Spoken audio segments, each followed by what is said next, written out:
College gate లోపల అడుగు పెట్టగానే అందరికీ క్లారిటీ ఉన్నట్టుంది. వాళ్ళు ఎక్కడి నుండి వచ్చారో ఎక్కడికి వెళ్తున్నారో వాళ్ళకి తెలుసు అనిపించింది.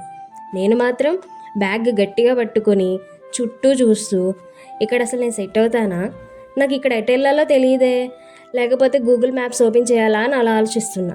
అమ్మ మార్నింగ్ చెప్పిన మాటలు గుర్తొచ్చాయి. క్లాస్ అడిగి వెళ్తే సరిపోతుంది అని.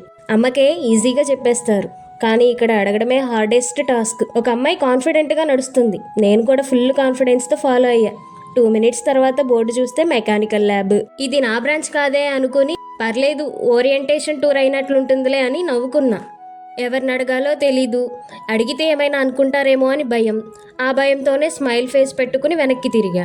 గేటు దగ్గర నుంచి ఒక సెకండ్ ఆలోచించా. అందరూ రన్ అవుతుంటే నేను మాత్రం లోడింగ్ 1%లా అనిపించింది. ఒకసారి డీప్ బ్రీత్ తీసుకుని ఆలోచించా.